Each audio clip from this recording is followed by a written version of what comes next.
Several families in a Waco neighborhood are dealing with a major backup problem in their drainage system. It's leaving their street and yards a mess and causing homeowners to take precautions to protect themselves. It can be so frustrating. They've tried to get the city out for a fix and have worked on that for months, but only have received some cleanup help and really not a permanent solution. 6 News anchor Bailey Bates joins us live in studio with this latest 6 Fix. Bailey, what's going on here? Chris, Lindsay, residents in this neighborhood are worried that yard and street damage is eventually going to turn into home damage. They want the city to take action to meet their taxpaying needs. In this neighborhood off of Highway 84, you'll find newer homes where families are trying to plant roots. It's also where some homeowners are dealing with a recurring mess. We're getting stalks and cobs and all the mud, and this is like inches thick that's coming up inches away from our front door. Jessica Weeks is just one of the many who say her yard and street are in ruins after heavy rain. The neighboring cornfields will dump over into our neighborhood. It's destroying properties, and property owners are having to get crafty to protect themselves. If you look down here, you may not be able to see it with all the mud that's on there.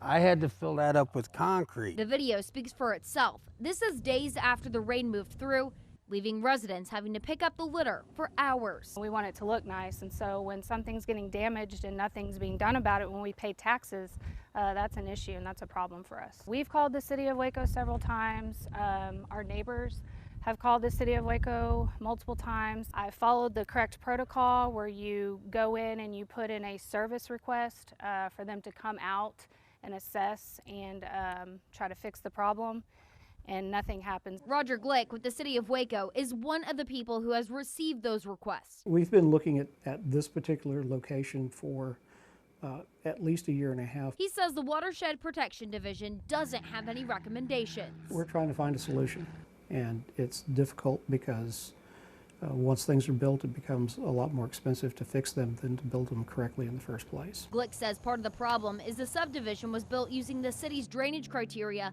from 1959. We're getting much more water off of the adjacent cornfield than was probably planned in the design. Unfortunately, that's just outside the city limits, and even if it was inside the city limits, state and federal regulations don't allow us to implement erosion control plans on agricultural land. Now the city is working on getting studies complete on the issue and trying to coordinate with other construction projects to maximize efforts to turn things around. I give Waco the chance to fix it. I mean, that's all that really needs to happen.